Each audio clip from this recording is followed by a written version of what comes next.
Good evening guys. चलिए session को start करते हैं और we will be talking about the F block element. So our learning objective, what we are having objective today, we'll be talking about extraction of metal. We'll be talking about extraction of metals as well as we'll be dealing with the F block element. Okay. See, I'm telling you one thing because in this transition element, some areas are really not important where the compound formation,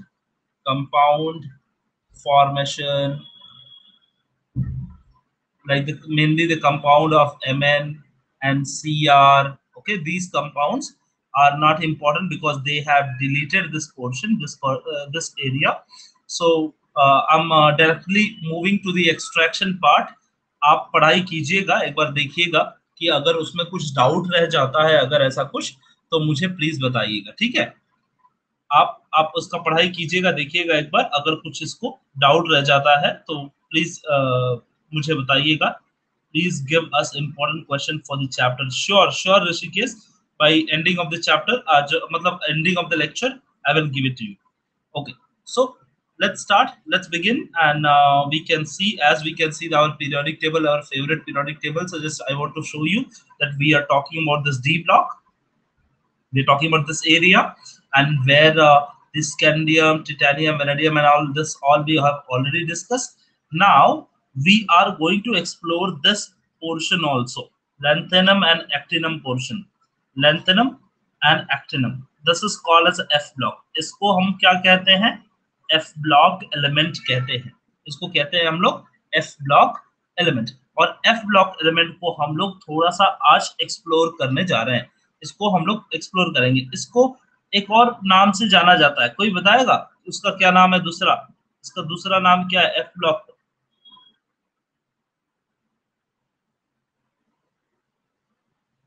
हो Tanvi, deleted portion फक्त board साठी delete केलेला आहे, CET मध्ये delete नसणार।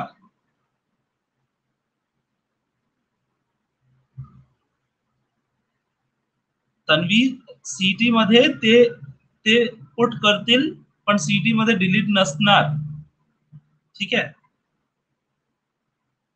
Inner transition element, yes, very good. This is called as an inner transition element. So what is inner transition element? Inner transition element is an element where this element is called as an inner transition element. The reason is what? Because there is three shells are incomplete. Three shells are incomplete. Okay, three shells are incomplete, and that's a reason. That's a reason this is called as an F block element. That's a reason it is called as an F block element. Sir, delete आहे मी पण बघितली। MST CD साठी deleted आहे असं आलेला आहे का? कुठेतरी कुठे आलेला आहे का डिलीटेड असेल? मग असू शकतो, पण बोर्ड साठी जे कट झाले ते सीटी साठी पण झाले आहे का? फक्त 11th ऑल आहे असं असेल, बघायला लागेल, मला बघायला लागेल, ठीक आहे। मी पण बघेन आणि उद्या उद्या तुम्हाला सांगतो काय आहे कसं आहे, ठीक आहे। उद्या क्लिअर करतो हे सगळं काय काय जे असेल ते, ठीक है। So this is called as a D block, and we are going to discuss about the extraction of metal first. As you can see, the topic number 8.9, extraction of metal. Extraction of metals. See, extraction of metals used to chapter number 6 earlier. जो पहले पिछले Maharashtra board में ये chapter number 6 हुआ करता था, लेकिन इसको हटा के इसमें डाल दिया, डी ब्लॉक में डाल दिया गया है। डी ब्लॉक में इस पोर्शन को डाल दिया गया है। पहले ये चैप्टर नंबर 6 हुआ करता था, ठीक है। सर हिंदी बोलो। हाँ देवेश, मैं हिंदी बोल रहा हूँ बेटा, हिंदी बोल रहा हूँ, बिल्कुल बिल्कुल। हाँ हाँ, तो चैप्टर नंबर 6 पहले हुआ करता था, अब इसको हटा के क्या कर दिया गया है? एक्सट्रैक्शन ऑफ मेटल्स को हटा दिया गया है और इसमें डाल दिया गया डी ब्लॉक में।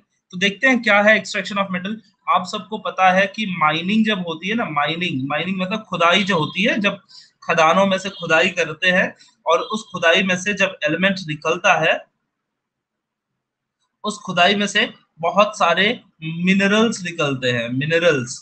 सो इन मिनरल को एक्सट्रैक्ट किया जाता है, प्यूरिफाई किया जाता है, और प्यूरिफाई करके उनमें से मेटल निकाला जाता है। तो ये जो प्रोसेस है, इस प्रोसेस को हम एक्सट्रैक्शन ऑफ मेटल कहते हैं। तो एक्सट्रैक्शन ऑफ मेटल क्या होता है? एक्सट्रैक्शन ऑफ मेटल एक प्रोसेस है। Extraction of metal is a process from the earth crust, from the mining we are getting lots of minerals, and we are purifying those minerals and converting them into the metal, and this process is called as an extraction of metals. Okay, so let's talk about extraction of metal. Please tell page number. Yes, metallurgy. Metallurgy, yes, this is called as a metallurgy. Metallurgy, the process of extraction of ore, extraction of metal from ore is called as a metallurgy. Okay, few terms will be using, I'll be telling, I'll tell you. Okay. The most metals are found in the earth crust in the form of their salts, such as carbonates, sulfates, sulfides, and oxides. Okay, few metals are non-reactive in nature. Few metals are non-reactive in nature and occur in the free state in the earth crust. So they are few materials are existing in a non-reactive form. Few materials are existing in a reactive forms. Okay, the free state in the earth crust, for example, silver, gold, and platinum. So silver, gold और platinum जो होता है वो free nature में मिलता है, free में नहीं मिलता है, पैसा लगता है बेटा, उसका पैसा लगता है, फ्री में नहीं मिलता है। लेकिन ये फ्री नेचर में मिलने का मतलब ये होता है कि ये जो मटेरियल है, सिल्वर, गोल्ड, प्लेटिनम, ये जो मटेरियल है, ये मटेरियल क्या होता है? ये मटेरियल कम रिएक्टिव होता है। They are not reactive, they are not reactive, hence they are obtained in their original form, and hence they are obtained in their original form. Okay, so silver, gold, platinum, और यही कारण होता है कि silver और gold के ornaments बनाए जाते हैं, ज्वेलरी ऑर्नामेंट्स जो बनाए जाते हैं ना, ऑर्नामेंट्स, तो सिल्वर और गोल्ड के बनाए जाते हैं, ऑर्नामेंट्स बनाए जाते हैं। वो किसके बनाए जाते हैं? सिल्वर और गोल्ड के, प्लेटिनम के ऑर्नामेंट बनाए जाते हैं। और ये क्या होता है? नॉन रिएक्टिव होता है, इसीलिए हमारे बॉडी के साथ भी रिएक्ट नहीं करता है, और इसीलिए हम लोग इनका ऑर्नामेंट बनाते हैं। तो कभी कभी क्वेश्चन पूछा जाता है, मैंने देखा था कि 2018 जैसे पुराने अगर देखोगे पेपर ना, उस समय पूछा जाता था कि why silver gold platinum are used for making the ornaments. Reason was what? They are less reactive in nature, they are less reactive in nature, they are less reactive in nature. Second thing is what? They are also called as a noble metal, noble metal,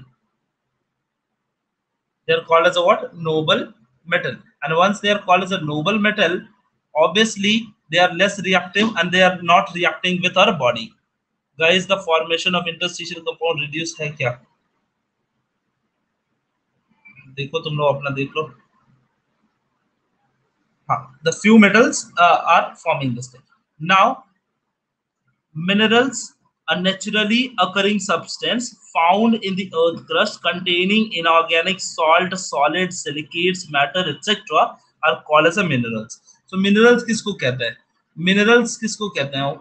Minerals, minerals किसको कहते हैं? Minerals क्या होता है? So mineral is the material which obtained from the mining, obtained from mining, okay, which obtained from the mining, and the mineral which contain high percentage of the metal will be considered as a ore. So देखो मैं बताता हूँ, यहाँ पे मैं आप दोनों को ये बता देता हूँ ये चीज क्या होती है। देखिए हम लोग को पता चल गया कि यहाँ पे एक एरिया है, लेट्स से ये झारखंड है, झारखंड का एरिया है, और हमें पता चल गया यहाँ पर ना बहुत सारा जिंक है। लेट्स से मुझे पता चल गया यहाँ पे बहुत सारा जिंक है, ठीक है। तो मैंने क्या कर दिया, मैंने वहां से सैंपल लेके आया, मैं वहां से सैंपल लेके आया और उस सैंपल को चेक किया, उस सैंपल को चेक किया। तो इस सैंपल को जब मैंने चेक किया ना, तो उसके अंदर जिंक तो था, लेकिन और भी मेटल थे, लाइक थोड़ा सा आयरन था, थोड़ा सा और अदर मिनरल थे, जैसे फास्फोरस था, सल्फर था, और भी बाकी चीजें थी। ठीक है, वो मिनरल और नहीं है। ठीक है, मैं बताता हूँ दोनों, फर्क बताता हूँ, देखो मैं दोनों बताता हूँ, मिनरल और ओर में क्या फर्क है, सारी चीजें मैं बताऊंगा, बिल्कुल टेंशन मत लीजिए। So I got the sample and in that sample there was a these all constituent. So मैं क्या कर रहा हूँ कि जो सैंपल है, इस सैंपल को मैं इसे कहूंगा मिनरल। इस सैंपल को क्या कहूंगा, मिनरल। क्यों? क्योंकि इसके कई reason, they should obtained naturally, obtained naturally, a sample which obtained naturally, containing metal in that. Okay, they should contain metal, they should obtain naturally. Okay, so they are called as an what, mineral. From this mineral, like suppose if I got few samples, sample number 1, sample number 2, sample number 3, out of these 3 samples, out of which sample which I can get the metal more profitably, मतलब ये देखिए sample number 1, sample number 2, sample number 3, इन तीनों में से कौन से वाले में से मुझे मेटल प्रॉफिटेबली निकल जाएगा, प्रॉफिटेबली मिलेगा, या ढेर सारा more percentage of metal, we can say more percentage of metal, उसको हम कहेंगे, उसको हम कहेंगे ore. So what is the ore? Abundant वाला, यस भूषण, अबंडेंट वाला। ओके, सो अबंडेंट वाला, इसमें हम लोग क्या करेंगे कि which is more abundant in nature, which is more abundant in nature are called as an ore. Okay, which is more abundant in nature are called as ore. Okay, so याद रखो ore क्या होता है, ore is a ore is a type of mineral only, ore भी एक mineral है। देखो mineral और ore में फर्क समझाता हूं मैं, मिनरल एंड ore में एक फर्क समझाता हूं, ध्यान से देखना आप लोग। मिनरल ऑब्टेन फ्रॉम नेचुरली, ये भी नेचुरल है, ये भी नेचुरली आता है, लेकिन ये जो मिनरल, ऐसा mineral which contain more percentage of metal is called as an ore, is called as an ore. जैसे इसका एक और एग्जांपल, मतलब डेली लाइफ से अगर एग्जांपल लेना है, मैं ले सकता हूं, जैसे कि मेरे पास कुछ सैंपल है, जैसे Bhushan, Bhushan is one sample, Shivam is one sample, and Anurag is one sample. Anurag is one sample. Okay, ऐसे कुछ सैंपल्स है मेरे पास। जैसे मैं एक और बच्चे को ले लेता हूँ, कौन है, सिद्धि इज वन सैंपल, सिद्धि। ये इतने सैंपल बेटा, ठीक है, ठीक है बच्चों, इतने सैंपल हैं, और ये सारे सैंपल मुझे मिले, और सबने कहा कि ये जिंक के सैंपल है, जिंक के मिनरल है, जिंक के मिनरल है, ठीक है, मिनरल। तो मैं चेक करूंगा कि इसके अंदर कितना परसेंट जिंक है, how many percentage of zinc, इसके अंदर कितना परसेंट जिंक है, इसके अंदर कितना परसेंट जिंक है, मैं ऐसा चेक करूंगा। ठीक है, मैं बिजनेसमैन हूं ना, मैं ऐसे चेक करूंगा, और जब मैं चेक करूंगा तो मुझे क्या मिलेगा कि कि इसके अंदर ये वाला जो थर्ड वाला जो सैंपल है अनुराग के अंदर 40% जिंक निकला मुझे, इसमें 20%, इसमें 15% और इसमें 25% जिंक निकला। तो किसके अंदर सबसे ज्यादा जिंक है, किसके अंदर सबसे ज्यादा जिंक है, ये वाला अनुराग। तो ये एक मिनरल ऐसा है जिसके पास, जिससे मुझे प्रॉफिट होगा, जिससे मुझे ढेर सारा पैसा मिल सकता है, ढेर सारा मिनरल मिल सकता है, और ढेर सारा मेटल मिल सकता है। तो profitably I can extract from where, Anurag. So this will be called as an ore. तो हम क्या बोलेंगे कि एवरीथिंग इज मिनरल हियर, यहाँ पे सारी चीजें क्या है, मिनरल है, लेकिन और कौन होता है जिसमें मेटल के परसेंटेज ज्यादा होंगे। So a substance which contain more percentage of metal, so that will be called as an ore, rest of all will be still called as a mineral। अभी भी इसे क्या कहेंगे, मिनरल ही कहेंगे। तो मिनरल और ओर में फर्क क्या हो गया कि all mineral all minerals are not ore, सारे के सारे मिनरल क्या होते, ओर नहीं होते, लेकिन ऑल ओर्स आर मिनरल, सारे ओर्स कभी ना कभी वो मिनरल थे। मतलब जैसे एग्जांपल ले लो, हर सांस बहू थी, हर सांस कभी ना कभी बहू थी, लेकिन हर एक बहू कभी हमेशा सांस नहीं थी ना, कभी ना कभी सांस नहीं थी। तो याद रख लो, समझ लो थोड़ा सा आप, ठीक है। सास भी कभी बहू थी ना, तो हर बहू सास नहीं थी, लेकिन हर सास बहू थी, ठीक है। ऐसे ही और का भी झोल है, ठीक है, देख लेना, आप समझ लेना। और का डेफिनेशन समझ में आ गया, मिनरल समझ में आ गया, आसान है, एकदम इजी है, बिल्कुल टेंशन नहीं लेना है, ठीक है। This is easy. So we can see over here extraction of metal. Most metals are found in the earth crust that I told. Minerals का definition I said, and I said the ore. Ore is what which contain the high percentage of metal from where we can extract it economically. Economically we can extract it. That is called as an ore. Okay, Sajid? Ore is subset of mineral. Yes, very good. वाह, nice example. समझ गया, ठीक है बच्चों, सबको समझ में आ गया, that's really great. Okay, will go ahead for the next and just the moment, अगला वाला स्लाइड पे चलते हैं। जस्ट, तो ये वाला समझ गया मिनरल और। अब ये देख लीजिए जरा इसको, इसके कुछ कुछ हिस्से को ले रहे हैं, बिल्कुल आप टेंशन मत लीजिए। 8.9 जो आपके एग्जाम पर्सपेक्टिव के लिए इंपॉर्टेंट है, वही हिस्सा ले रहे हैं अच्छे से। So table number 8.9, we can see list the minerals of ore and some of the transition metals. तो आयरन के मेन ओर कौन कौन से हैं? मेन ओर आयरन के कौन कौन से हैं? Hematite, magnetite, limonite, iron pyrite and siderite. ये इतने ओर हैं, इतने ओर हैं किसके? आयरन के। आयरन के ओर हैं haematite,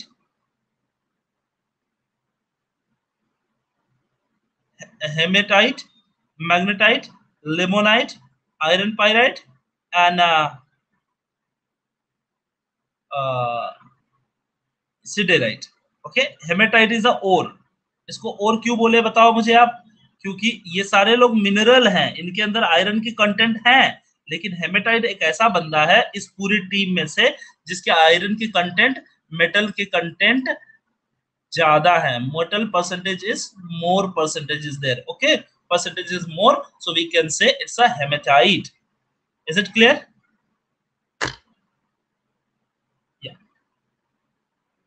We can see the next one, the copper. Copper, chalcopyrite. Chalcopyrite is what? CuFeS2. CuFeS2. Chalcopyrite, chalcosite, cuprite. Chalcopyrite, chalcosite and cuprite, they are so out of this they are a mineral, and out of this chalcopyrite and chalcosite are the considered as the ore of the copper. So from chalcopyrite and chalcosite you will be able to extract the metal profitably, hence it is called as an ore. Okay, so I hope you got the difference. Just keep in mind that about this one, zinc blend is then ore of zinc. Same way for aluminium you can extract from which ore? What is the ore of aluminium? Can anybody tell me?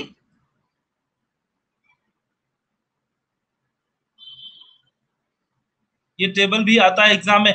नहीं बेटा, ये MCQs में आने का chances है, MCQs वगैरह में आ सकता है। आपके सीईटी का बहुत ही इंपॉर्टेंट हिस्सा है। सीईटी में तो आप भूल के भी मत इसको छोड़िएगा, इसको याद करके जाइएगा सीईटी के लिए। CET means it's the ultimate table I can say CET में, ठीक है। Alumina, yes alumina. दूसरा कोई नाम बताइए? Bauxite, yes yes Bhushan, that's correct. So bauxite is the correct answer. Mr. Bhushan, you have given a correct answer. Thank you so much. Okay, bauxite is the correct answer. Okay, और alumina भी बोल सकते हैं, ये भी नाम सही है, alumina. Okay, alumina is or bauxite. So this is what the about mineral and their ore, the important mineral and their important ore. Okay, we'll talk about the metallurgy. What is metallurgy? Metallurgy is a process of extraction of metal. Metallurgy एक process है जिसमें हम metal को extract करते हैं from their respective ore. ये process को बोलते हैं मेटलर्जी। बट ये प्रोसेस तीन टाइप का होता है, pyrometallurgy, hydrometallurgy and electrometallurgy. Pyrometallurgy, hydrometallurgy and electrometallurgy. Pyrometallurgy, hydrometallurgy and electrometallurgy, it's three type. Okay, yes, पूरा 10th का है, पूरा 10th में था, ये पूरा 10th में था ऐसे टाइप का। Just a moment.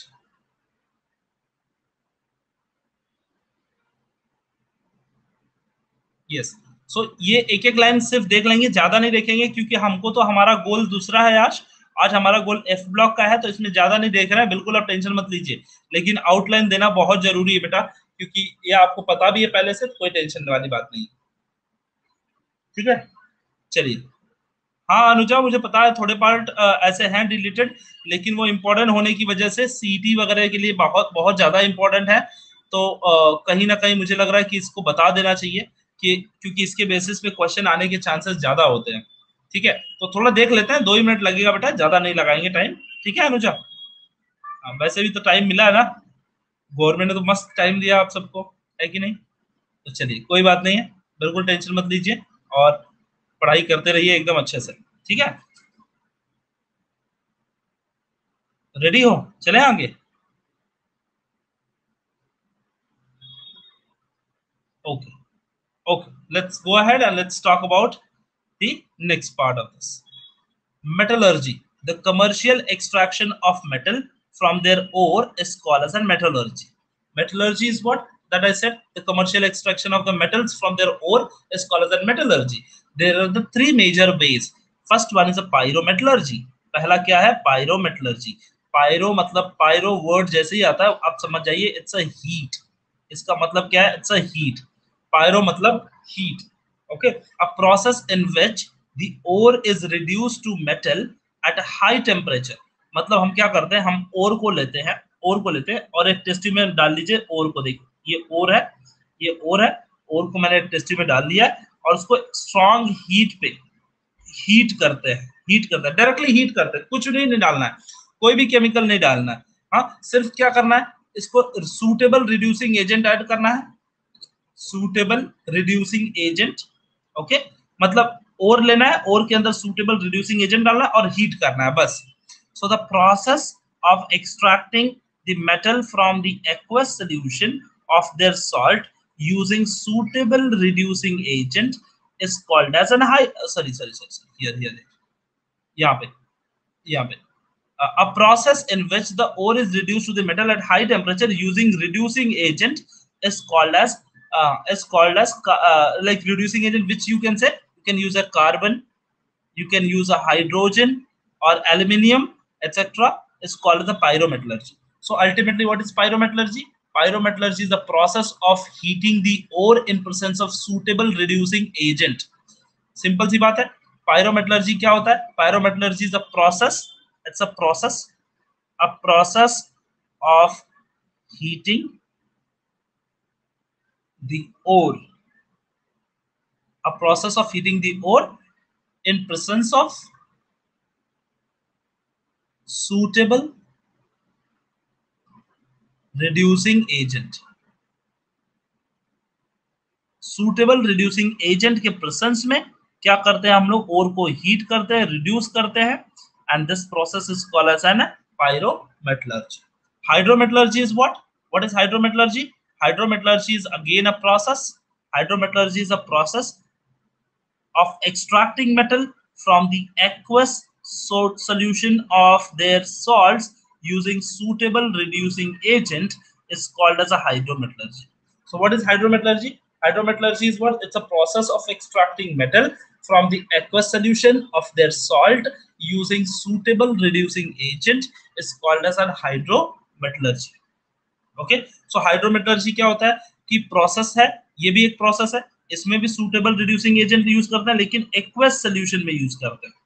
ठीक है बच्चा, इसमें क्या करते हैं? Metals from the aqueous solution, okay, aqueous solution में इसको यूज करते हैं। हाँ यार हम, कोई बात नहीं बेटा, कोई बात नहीं, कोई डोंट बी सॉरी यार, okay, don't be sorry please. Okay, कभी एग्जाम में नहीं आता हाँ हाँ, ठीक है, कोई बात नहीं है, देख लेते हैं इसको फटाफट। चलो, इलेक्ट्रिकल प्रोसेस नहीं आता होगा पर हमें पता होना चाहिए। यस यस, नहीं नहीं ठीक है, कोई बात नहीं। Guys, can anyone tell me how much topic did sir completed now? Okay, ठीक है, अपने दोस्त लोग बता देंगे, तब तक मैं आगे पढ़ाता हूँ।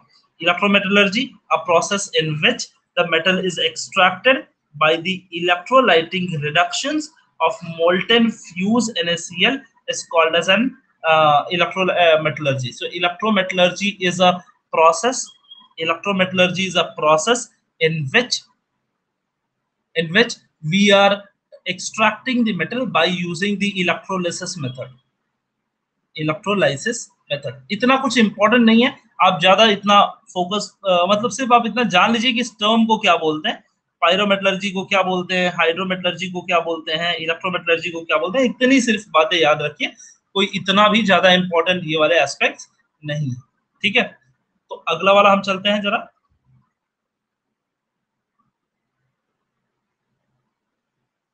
हाँ, एक और कुछ टर्म्स है, concentration terms and the gang, ये भी आपको पता ही होगा, कुछ ज्यादा इसमें खास बात ये भी नहीं है। कॉन्सेंट्रेशन मतलब क्या होता है? After mining the ore from the earth crust it is subjected to concentrate.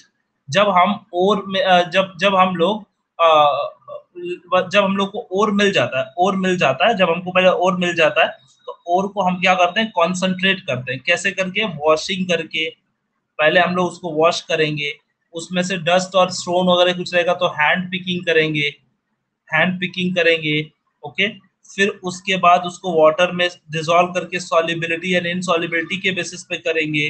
Then हम लोग बिलफ्ले टेबल इस्तेमाल कर सकते हैं। बिलफ्ले टेबल, बिलफ्ले टेबल होता है एक्सट्रैक्शन का प्रोसेस है, जिसमें वॉशिंग के लिए इस्तेमाल होता है। जो ओर होता है उसको वॉश करते हैं, ठीक है, तो वॉशिंग के लिए इस्तेमाल करते हैं। तो ये सारे प्रोसेस में जो वेस्ट मटेरियल होगा, वेस्ट मटेरियल या फिर उसको वेस्ट मटेरियल को हम लोग क्या करते हैं? एक्सट्रैक्ट कर लेते हैं। और एक्सट्रैक्ट कैसे करते हैं?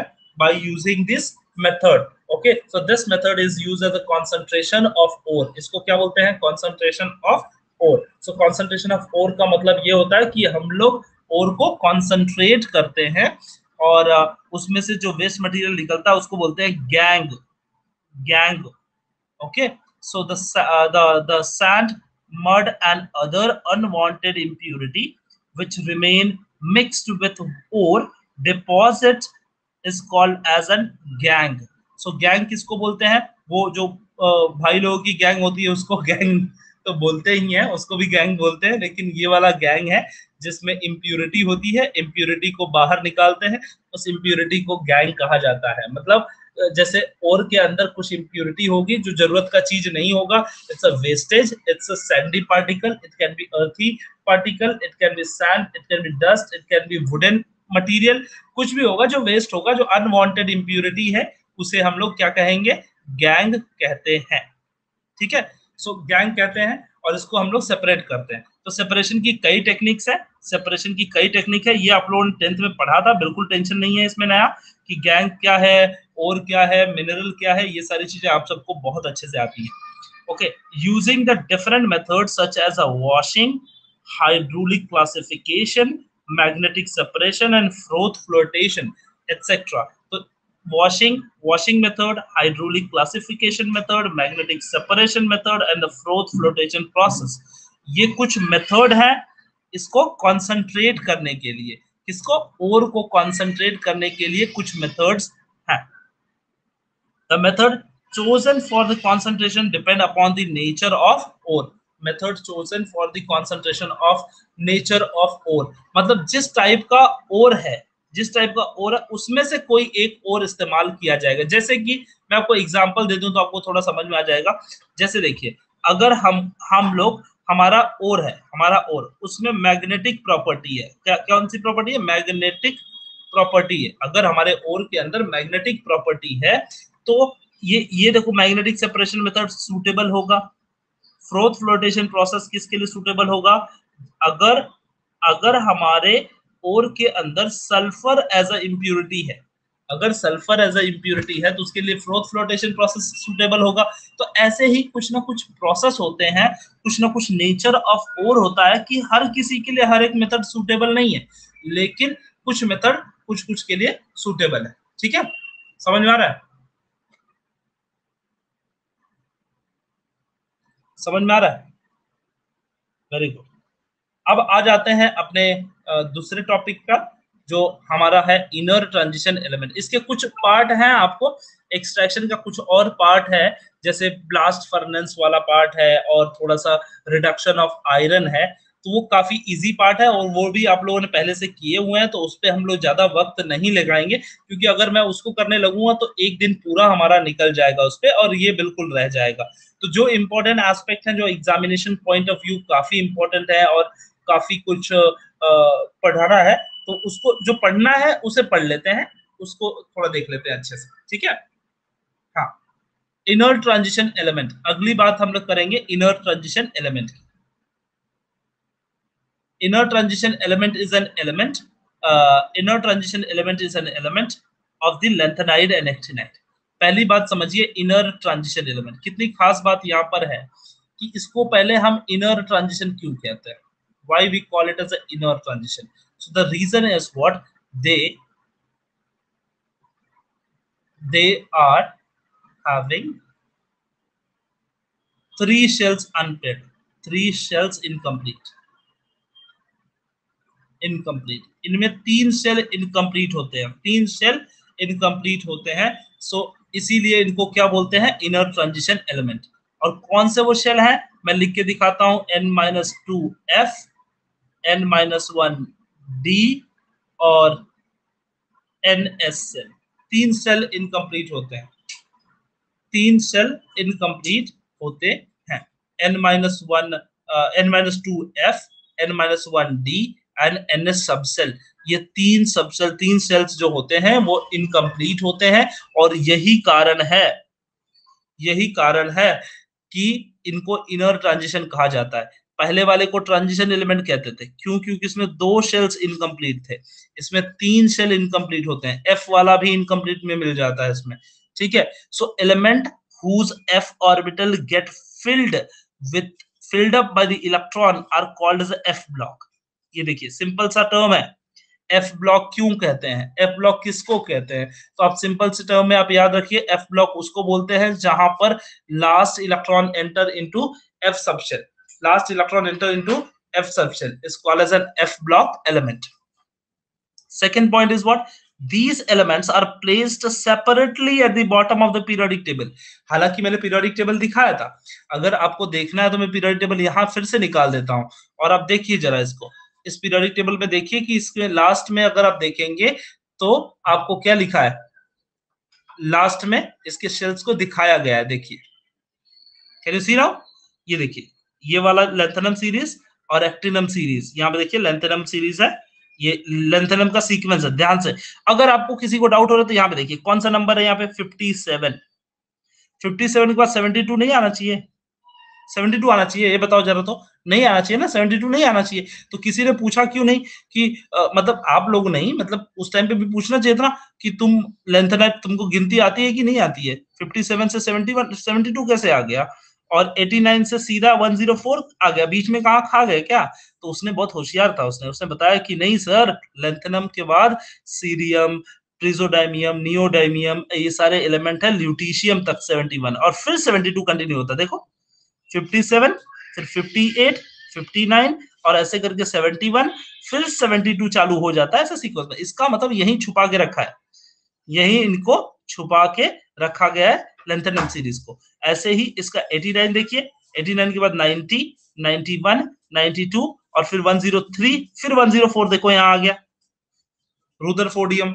समझ में आ रहा है? तो एक्टिनाइड का सीरीज ये वाला है। तो यहीं पे इसको जब जूम करोगे ना, जब जूम करोगे एकदम अच्छे से, तो आपको क्या मिल जाएगा, ये दो सीरीज मिल जाएंगी।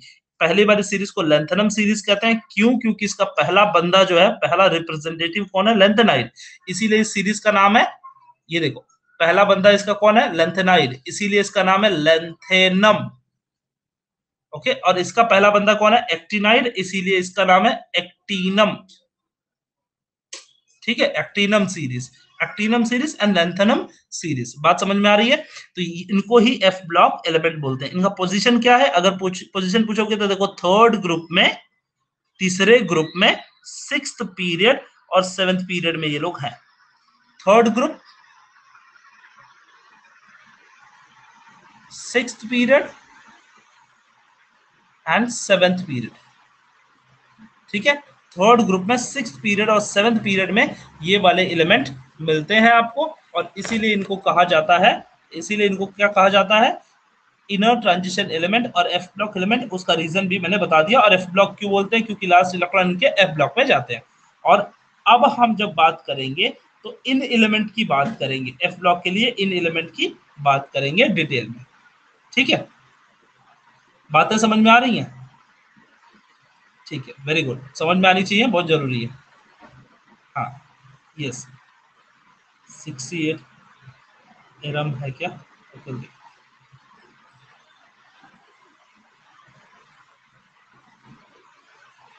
हाँ, चलिए आगे चलते हैं।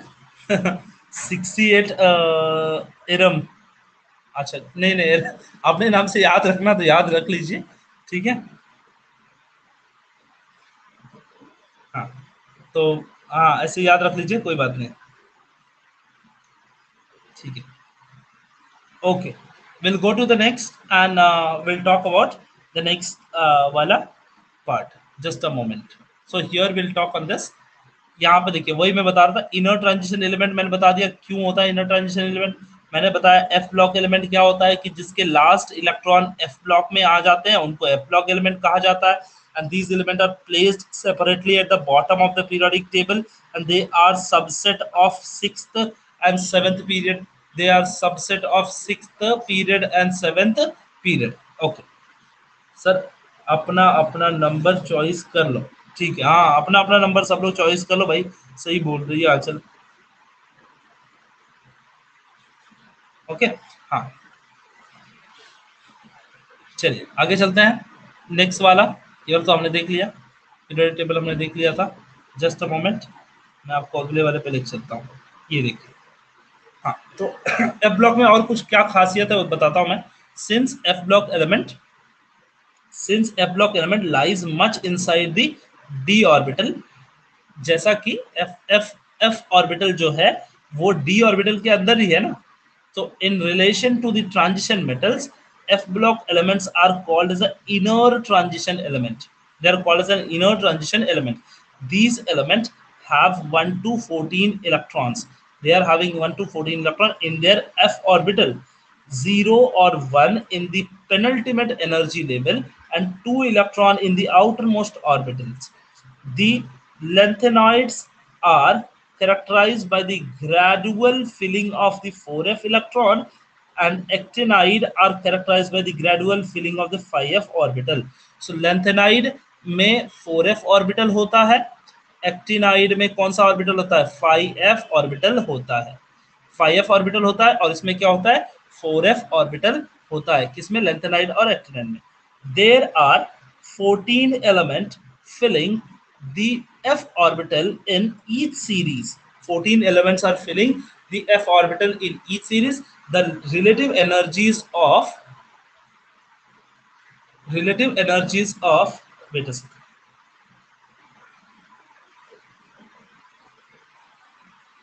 lutetium have the 5d electron to make the f orbital, okay, to make the f orbitals, and half filled and full filled, which render them the extra stability. So always keep in mind that here also the extra stability concept will work out, जैसा मैंने बताया था कि half filled and full filled will acquire extra stability, they will show the extra stability. The electronic configuration of lanthanide have variable occupancy in the 4f 0 to 14 orbitals, and this can be noticed from 8.10, okay. The number of electron in the 6s orbital remain constant at the ground state.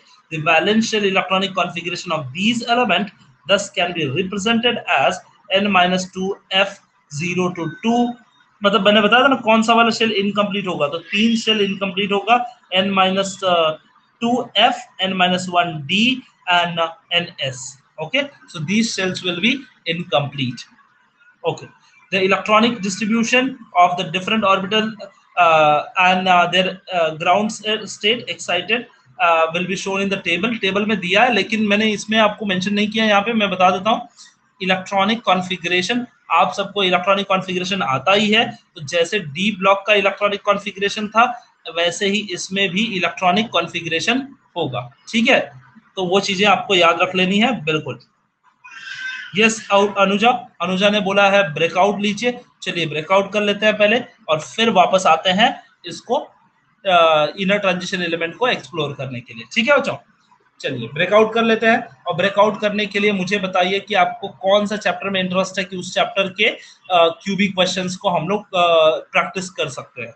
बताइए विच chapter you want, कौन से chapter का कर सकते हैं cubic,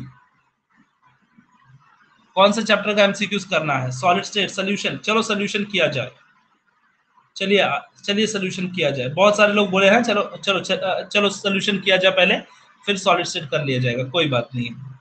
अगर time बचेगा, time permit करेगा तो सॉलिड स्टेट भी करेंगे, नहीं तो सॉल्यूशन कर लेते हैं।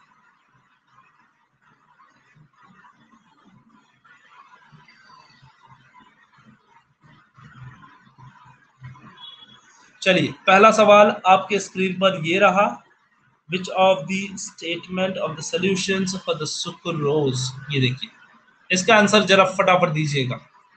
Which of the following statement is applicable for 0 molar urea solution and 0.1 molar sucrose solution? ये कौन सा स्टेटमेंट अप्लाई करता है? क्वेश्चन बैंक 2021 का क्वेश्चन है, आंसर जरा दीजिएगा, इसे सोच समझ के आंसर दीजिएगा बच्चों, आप सबको आता होगा, ठीक है। ये मैंने कराया भी था। कॉन्सेंट्रेशन सेम है तो ऑस्मोटिक प्रेशर के ऊपर क्या असर होगा, देखिएगा जरा ध्यान से। वाह 71% लोगों ने पढ़ाई करी है, 20% और 9% लोगों ने पढ़ाई बिल्कुल नहीं करी है, ठीक है। तो थोड़ा सा कोशिश कीजिए, प्रैक्टिस कीजिए बच्चा। क्वेश्चन क्या पूछ रहा है, when of which of the following statement is applicable for 0.1 molar urea solution and 0.1 molar sucrose solution. So you can see over here both the solutions have the same osmotic pressure.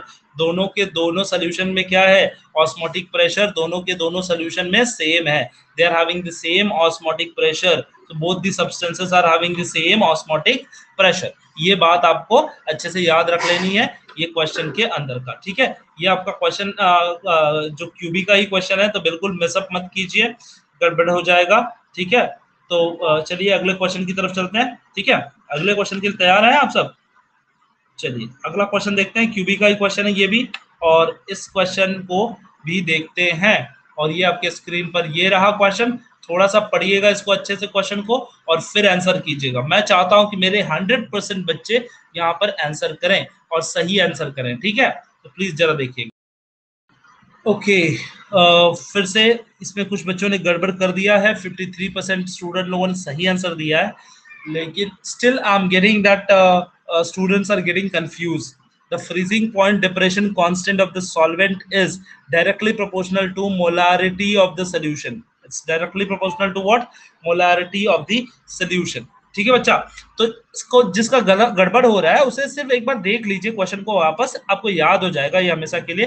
Freezing point depression constant is directly proportional to molarity, याद कीजिए हमने कराया था इसको, delta T F is directly proportional to M, ये formula है ना बेटा, तो ये वाला बी आंसर होता है, ठीक है, बी वाला आंसर होता है। अगला क्वेश्चन में दिखा देता हूँ, थोड़ा और एक दो प्रैक्टिस कर लीजिए, फिर आपका साइड बाय साइड रोज का रोज प्रैक्टिस भी होता रहेगा और चैप्टर भी प्रिपेयर होते रहेंगे। ये वाला क्वेश्चन को देख लीजिए, इस क्वेश्चन में अकॉर्डिंग टू राउल्स लॉ क्या कहते हैं, देखिए जरा इस क्वेश्चन को पढ़िए, ये भी क्यूबी का question.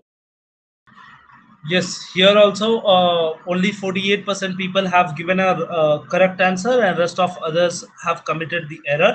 So according to Raoult's law, relative lowering of vapor pressure of solution containing dissolved non-volatile solute, okay, does not depend upon the mole fraction of solute. It does not depend upon the mole fraction of solute. बेटा इससे ही पता चल इससे ही पता चल रहा है कि आप लोग कितना कितना प्रिपरेशन कर रहे हो, ठीक है, ठीक है। एग्जामिनेशन दूर गया है बेटा, कैंसिल नहीं हुआ है, मैं पहले बता रहा हूँ आप सबको, एग्जामिनेशन दूर गया है, कैंसिल नहीं हुआ है। जिस दिन आ जाएगा 1 महीने कैसे बीतेगा पता नहीं चलेगा, और फिर आप लोग बोलोगे कि सर इंपॉर्टेंट क्वेश्चन दो, सर इंपॉर्टेंट क्वेश्चन दो, समझे? इसीलिए टाइम मिला है, पढ़ लो, मैं एक बता रहा हूँ। ठीक है आंचल, एक और करा देते हैं, देखते हैं कैसा आता है इस बार का रिस्पॉन्स। एक और क्वेश्चन ले लेते हैं। लगता है ये सॉल्यूशन ना लकी नहीं है अपने लिए। दूसरा चैप्टर में कराता हूँ, दूसरे चैप्टर का एक क्वेश्चन देखता हूँ कितना लकी है। ठीक है, तो सॉल्यूशन लग रहा है लकी नहीं है हम लोग के लिए ना। Is it so? चलिए ये वाला क्वेश्चन फिर बता दीजिए।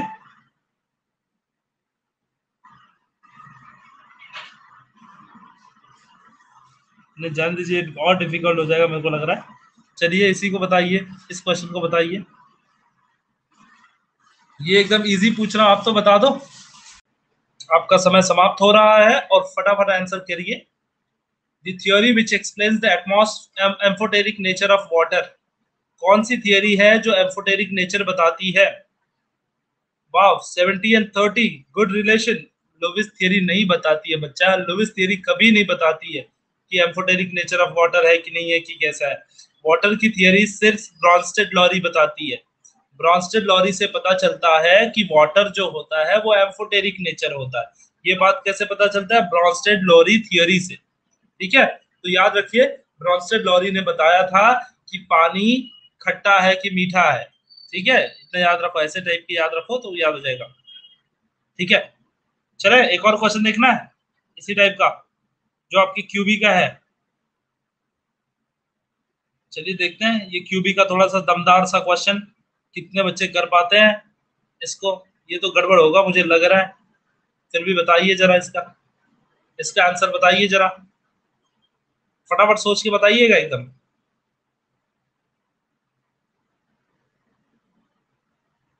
Come on champions, you can do it. Come on champions, answer it. Yes, again, 78% people have given a correct answer, and still nearly 22% people have committed a wrong answer. So keep in mind that the option number A is correct for this, the slightly acidic. Okay, so ammonium fluoride is a salt of weak acid of hydrogen fluoride, and the ammonium hydroxide is the solution of ammonium fluoride.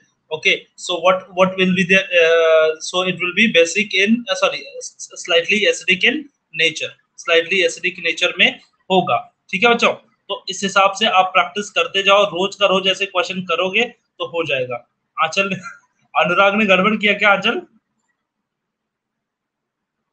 आंचल, अनुराग ने गड़बड़ किया।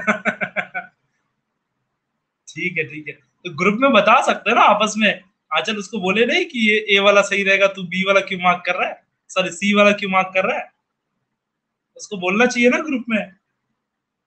हाँ, but really great, it's good to learn socially. Socially जब हम पढ़ाई करते हैं तो ये सब होता है दोस्तों में। बिल्कुल बिल्कुल। हाँ हाँ। ठीक है, जानबूझ के मत किया करो, टीम को हरा देते हो तुम लोग। कुछ बच्चे मुझे लगता है जानबूझ के करते हैं, टीम को हराते हैं फिर।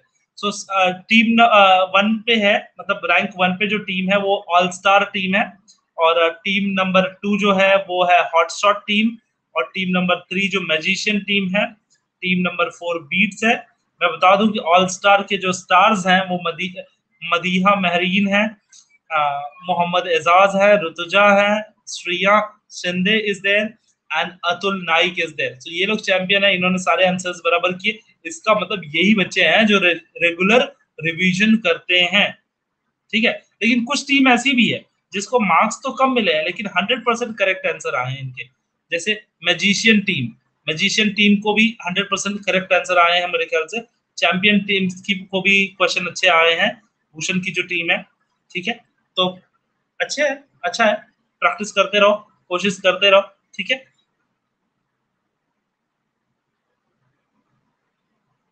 हाँ, भूषण की टीम को सारे आंसर्स करेक्ट आए, 100% करेक्ट आए। ठीक है, चलिए आज के सेशन में इतना ही बच्चों, कल फिर मुलाकात होगी इसी टाइम पे इसी वक्त पे। और आप सभी का क्वेश्चन बैंक तो जारी ही है, आप सबको पता है क्वेश्चन बैंक चालू है, तो क्वेश्चन बैंक के दौरान हम फिर मुलाकात करेंगे। तो चलिए तब तक के लिए good bye, take care, and अपना ख्याल रखें बेटा। कोविड है, कोविड में बाहर ना निकलें, घर में से बैठ के पढ़ाई करें। ठीक है, घर में बैठ के पढ़ाई करते रहें, प्रैक्टिस करते रहें। ओके, ठीक है Enam, tata bye bye, tata everybody, take care, bye. Okay.